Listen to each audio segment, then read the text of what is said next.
All right, we're going to begin. So the first Thursday of every month is always question and answer. This is my favorite meditation class because first, I don't have to worry all day about what I'm going to talk about. I know that's all up to you guys. If the talk is bad, it's at least partially your fault. And I like to know what's going on and what is, your struggle, what is your challenge in meditation. As always, the standard disclaimer is this is not the answer. These answers are not, some of them might be in stone or in scripture somewhere, but this is my best answer for you right now. Don't think that this is the only answer. I did that so much with my Sifu, even though we said the same thing every time. He's like, this is not the answer. And I would think like 20 years later, I remember what Sifu Brown said, and that's definitely the answer. Ask me again in 10 or 20 years and I'll give you a much better answer. So I've got one question already, and this is a kind of a tough one. Julia, who just moved to New York, I hope that you've made it safely and you're doing great. She has asked, how do you know if you are making the right decision? And this is a vague enough question that I can take it in any direction, so I kind of appreciate that, but also kind of it's difficult. The short answer is you don't. And the slightly longer answer is there are some times where there's clearly a right answer, but most of the time there's not. Most of the time there are many different, right answers, or many different things that are better, and many terrible things that you could do, or bad decisions. So what you're usually trying to do is avoid a terrible decision. And that should be usually pretty obvious. So much of, our decision making in life seems to be like, avoid something catastrophic when the answer is kind of clear and you just have to get a little bit of a push to do what you know you're supposed to do rather than just be lazy. Then try to push yourself in the right direction. But this question is about, like, how do you know you're making the right decision? And I'll say that most often it's like you're trying to respond well. So in martial arts, for example, they could throw a punch, and we know like the ideal thing to do most often is to move out of the way towards your partner's back and try to punch them. If that doesn't work and you get punched, that's obviously bad. But I don't have to sidestep this way. I could sidestep this way. Maybe I could duck. Maybe I could use that energy to throw my partner or something. So there are lots of good ways that we could deal with it. Responding well is something that looks like I'm getting out of the way, I'm not getting hit, and I'm able to, counter and use that to my advantage. Responding poorly is very often in the beginning, I just stand there. I get like a deer in headlights, I don't move, and I get punched. I miss the opportunity to respond. And that might be what responding poorly looks like in life. Responding well is I'm choosing from a number of decent choices, and I'm choosing quickly. We're talking a lot about timing this week. We're working on sprawling, but basically responding well is I'm staying calm enough that I can choose quickly, I can commit to it and follow through. And responding poorly is like I get frozen and I just don't really do anything, or I don't do anything that is, from a good place. So as long as you are responding well and from like your highest self, or however close you can get to your highest self, that's really what we're hoping for. There's another side of this question that kind of gets into the idea of intuition. And does it feel right? Does it feel wrong? Because you're not going to be able to like do the calculus all the time and know what exactly the right decision is. We just don't have enough information for that. But you might be able to do what feels right, and in that moment kind of use your intuition. So I'll give you a short story from my own life that just happened this weekend. I was out on my dad's boat and we were trying to we're like trying to hook up to a ball that's floating. And so I got to lean over the edge with this hook to try to pull this rope up to hook it up to the boat so we don't just float away and crash into something. And as I'm doing this, as I'm about to lean over, I think my cell phone's in my pocket. I think there's a good chance that my cell phone is going to fall into the water, but I did not listen to my intuition. And let me tell you, this is a thing that I've had this thought several times in my life, and I usually do act on my intuition and not lean over the thing when I have my cell phone in my pocket.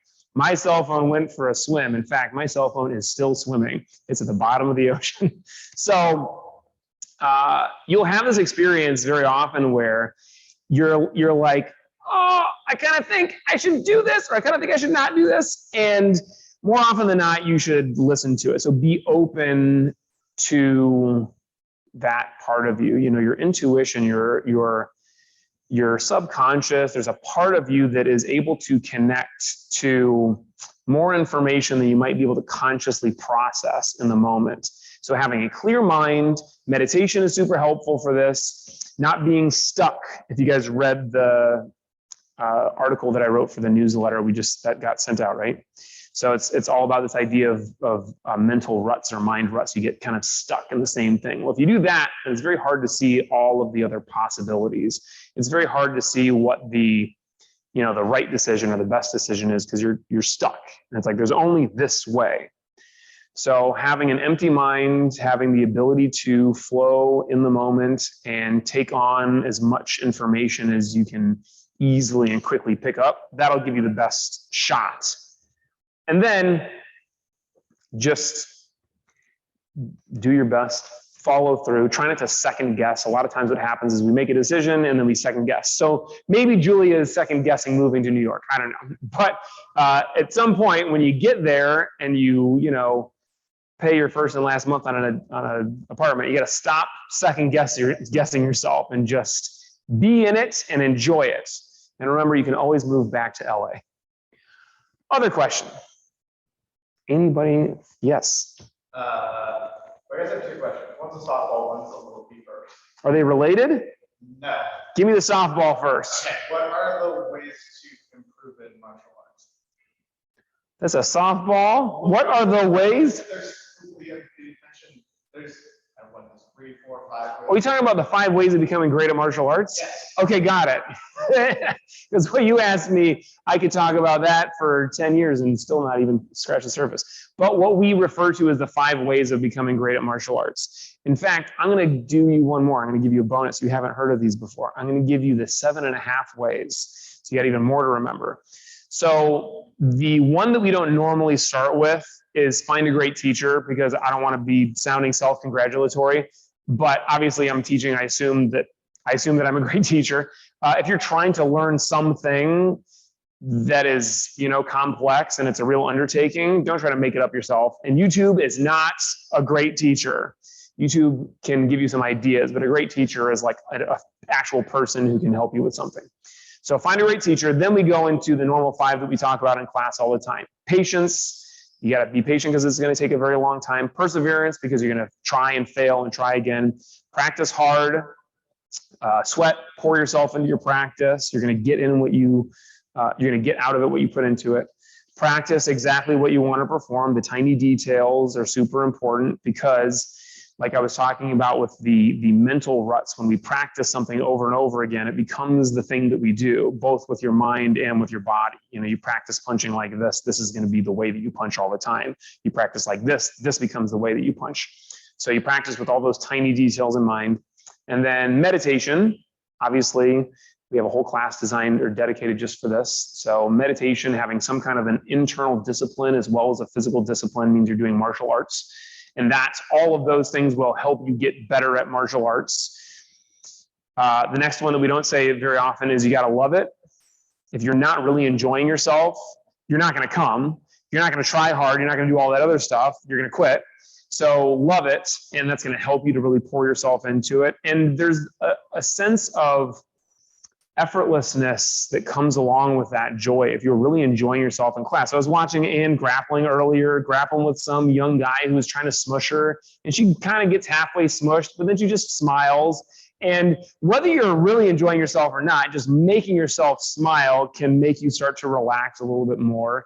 And then she tapped him out with something because, she's able to just flow with it. So loving it is great in the moment, or at least love it enough to get yourself to class. And then shout it from the rooftops. This is only a half of a way, because when Sifu Brown first heard this idea, he was like, yeah, but this is just like involving other people in your practice. So if you have other people who you bring to the dojo who actually practice with you, that's great. That's ideal. If you have other people in your life that you can just share your practice with, and they know what's going on, and you can, share in your trials and challenges, and share in your, achievements and your improvement, all that is great. If you do martial arts just by yourself, it's very difficult to become great. You might become great at forms, but anything, martial arts is really a partner activity. You got to have other people there with you. So bringing other people and shouting it from the rooftops is the 7.5 way.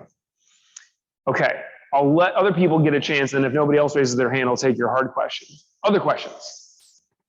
Yes, ma'am. I just thought of this. So the 7, the one where you have it, Yeah. that is different from all the other ones. Because all the other ones you can kind of make yourself do it, right? Even kind of loving it to me is like the result of, like, you can't make yourself love something, it just comes from doing it, and then you it or not, it's depending on a lot of factors. So like, how do you work? So wait, you're saying the 7th way, loving it. How do I get that to happen? The other ones you can kind of will yourself to do it, but love is something that's hard to will yourself to do. I disagree. So I disagree with the premise of the question, Ann. Of course, love is like motivation. They're very much connected.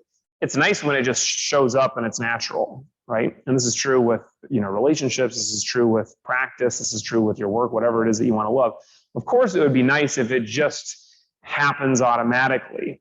And that's what you're kind of referring to. And this is the common way of thinking of love, is it's just like, I don't know why, I just love it. And look, that was me with martial arts for sure. My first true love. And that is not the way that it is for everybody. A lot of people kind of grow to love it over time. It took me less than a year before I knew this is just what I want to do. But there have been other things in my life, and there have even been people in my life where it's like, overall, maybe I just don't love them, but for sure in this moment, I don't love. And I was given this advice a while ago, where one of the things that I think switched for me is, as far as like loving a person goes, is I stopped looking for all the things that I didn't like about this person, or stopped looking for the things that I had a problem with, or stopped looking for the problems, and started looking for the things that I did like, or the things that I loved. And this is not exactly the same as love, but it's certainly related. I can tell you, you're gonna have a hard time in a relationship with a person or your practice or anything if you're always looking for the problems. And when I say looking for, I mean that is the active thing. You're looking for the things that are a problem. That is all that you're going to see. As the Bible says, seek and ye shall find. If you're looking for this, it's what you're going to find. If it's somewhere in the Bible, don't make that face. And if you're looking for the things that you like or the things that you love, then that's what you're going to see. That's what you're going to find.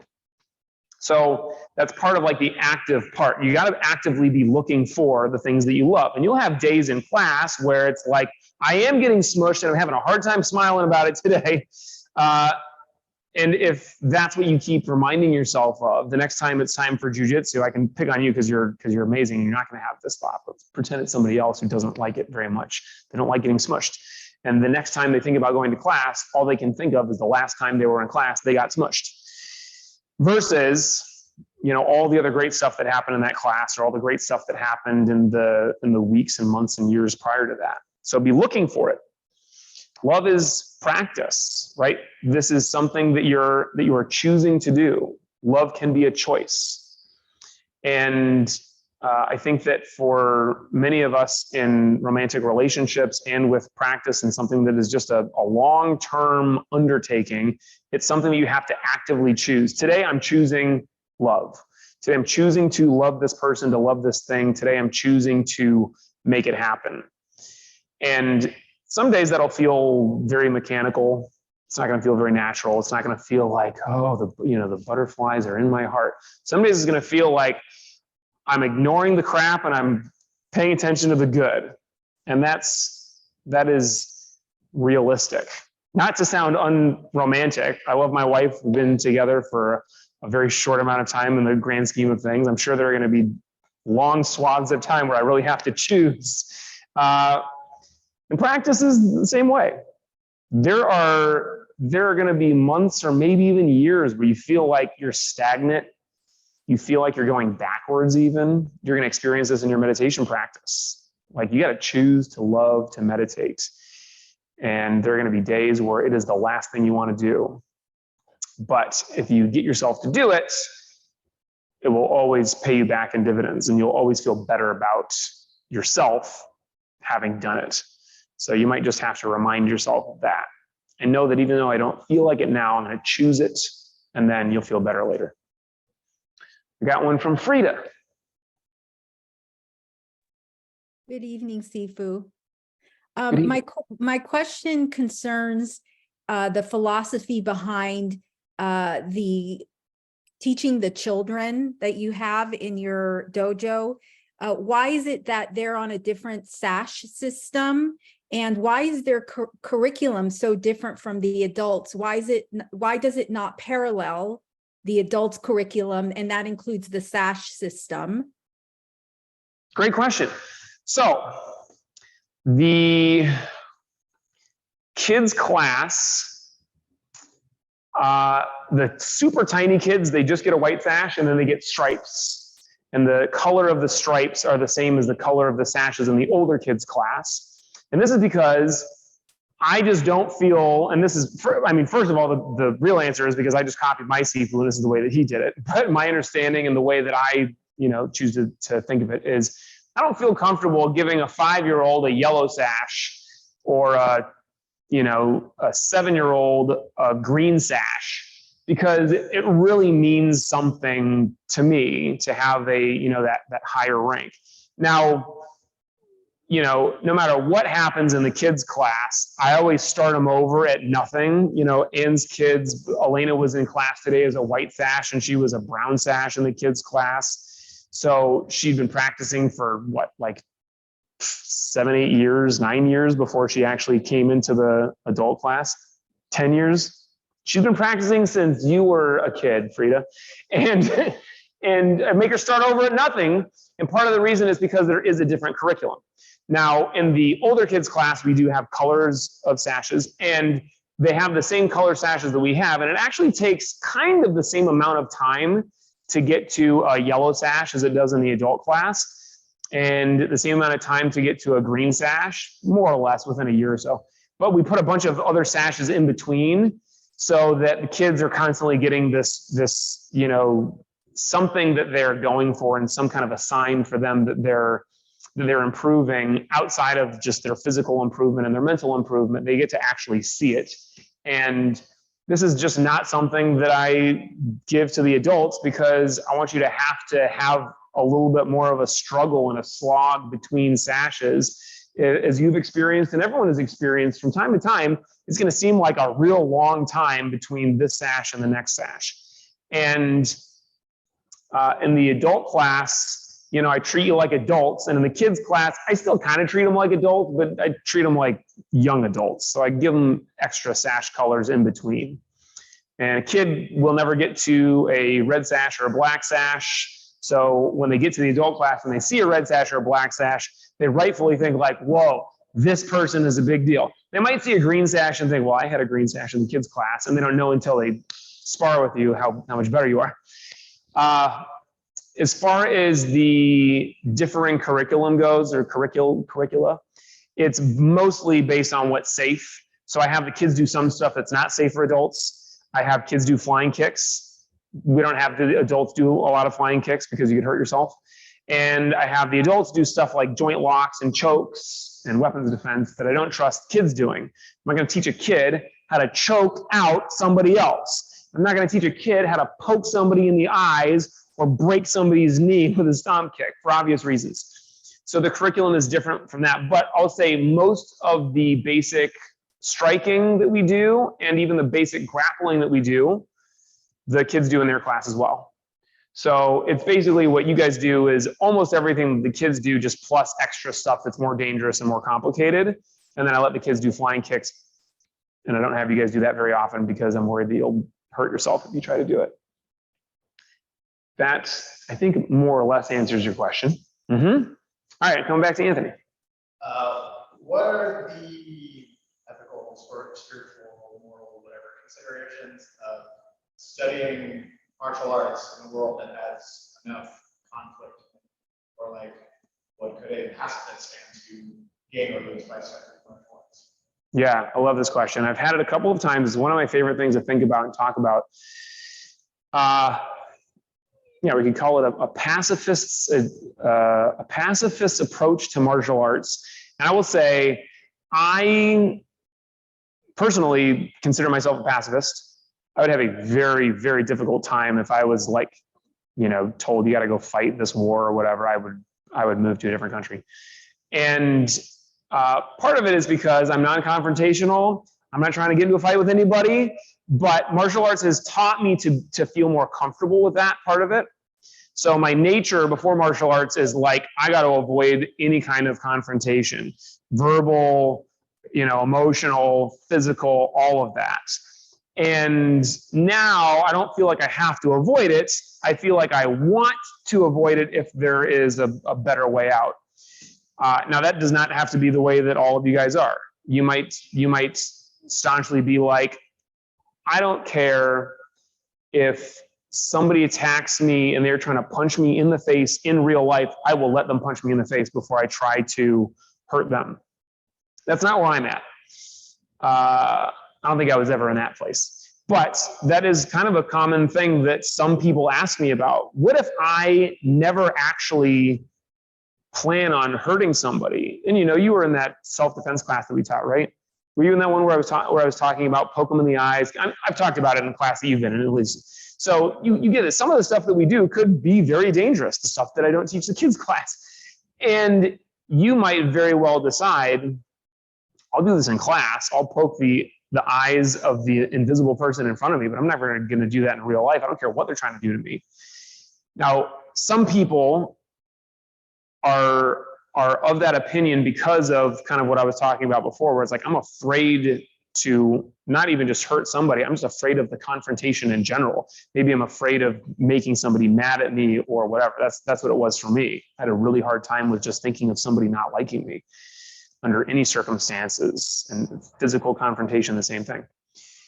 Now, if you are of the mindset that like, I don't want to hurt anybody and I'm not afraid of the confrontation, I'm choosing that I will never hurt anybody. You can certainly still practice martial arts, and you want to focus your energy and time and the way that you're thinking about it more on the defensive part of, I'm going to move out of the way. I'm going to be able to take them under control without hurting them. I'll get them on the ground and just lay on my partner like in jiu-jitsu, or I'll put them in a position where I can, with a joint lock, keep them under control without physically harming them.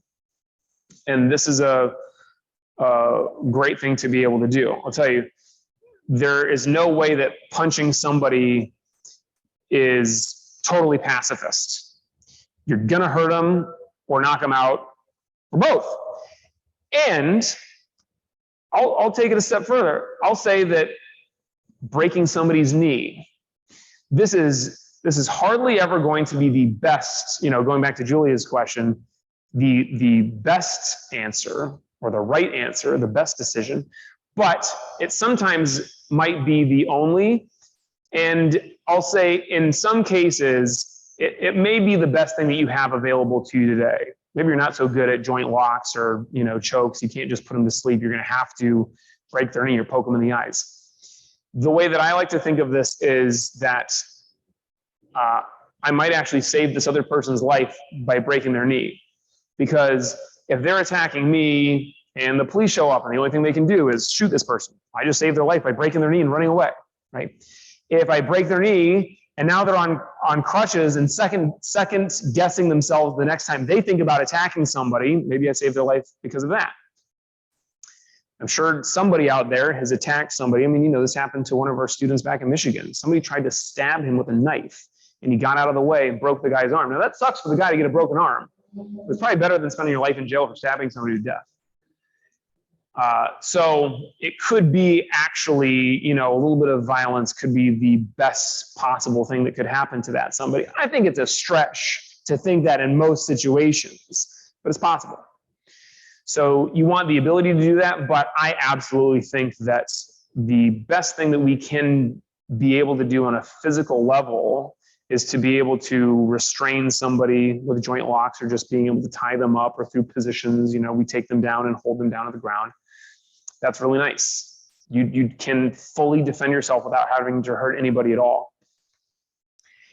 And the other end of that, the taking that to kind of the full extreme would be, I just turn the other cheek and whatever they do, I just let them do it. And for some people, from a spiritual standpoint or an ethical standpoint, they think that is it. And I fully respect that. There have been some incredible humans throughout the history of our world that have just decided to turn the other cheek and say, no matter what this person visits on me, no matter what kind of vile things or violence they give, I'm just going to allow them to do it. And sometimes it turns out for the best. I would say my guess is, and I have no bearing for this statistic at all, but my guess is for every 100 or 1,000 people that decide to be a pacifist or forced into being unable to defend themselves or act out, probably most of them end up just fully getting hurt and nothing good comes from it. So that's not me trying to say that you shouldn't do that. I'm just saying that the odds, my guess is, are that you're not going to end up being the next Jesus or Gandhi. If you turn the other cheek, there's a good chance you just get beat up and nobody ever finds out about it. Or you die and nobody ever finds out about it. So that doesn't mean that you don't do it. It just means that, like, if this is your dream, my guess is it's not going to come to fruition. And that's not me telling you that this is what I think you're doing, but if it is, just think about that for a second. I think that outside of the realm of self-defense, there is so much that is fun about our practice. If we go back to this idea of loving it, you can absolutely love sparring with somebody, throwing, grappling, doing all of the stuff that we do, even having made the decision that you would never do this in real life. You might think, like a lot of people do, that this is all good in the dojo, but I don't think I would be able to physically pull this stuff off in real life. You might think that. I think that you're wrong, but even with that, you can still have fun practicing in class. You can obviously get a great workout. You can have the whole mental side of our practice, which I think will absolutely add to your ability to be pacifist, your ability to, in the moment, make the right decision, to be able to, for physical confrontations and emotional or verbal confrontations, to be able to respond well in a way that will keep the fight to a minimum or help you avoid it completely. Being able to look within and recognize your own thoughts, recognize your emotions, be able to choose those things and be able to choose what you let go of is hugely important. I think you're going to have a very short life as a pacifist if you get angry right away, because you're probably going to start getting into fights with people.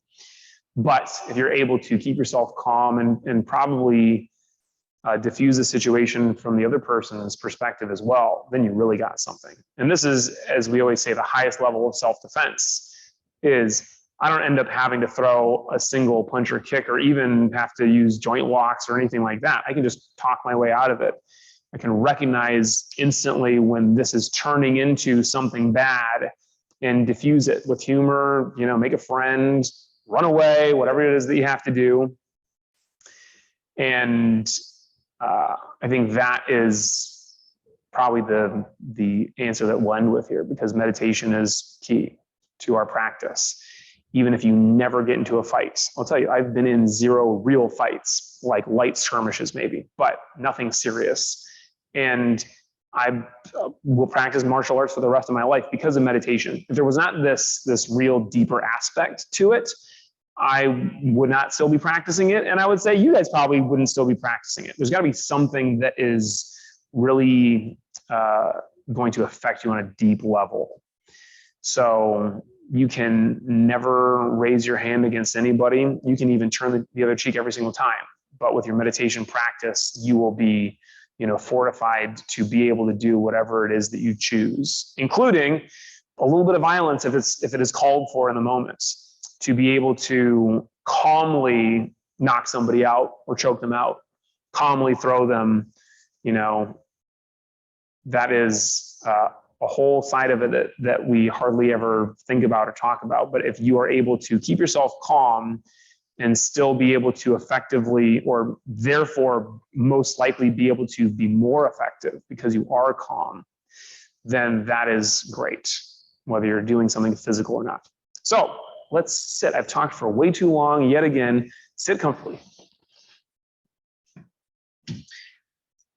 We'll do a short power meditation.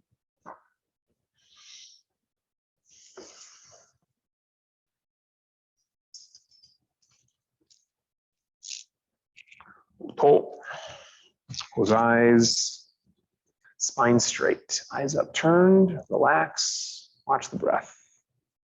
Let go of all thoughts, worries, and cares. Be here now.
Bem, César.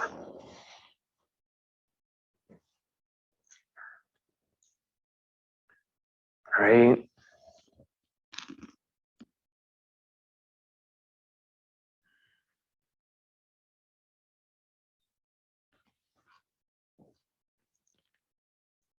See from right.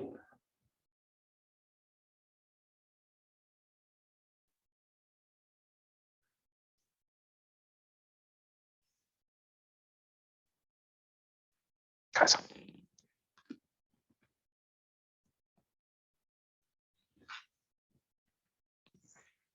Have a great night. See you tomorrow.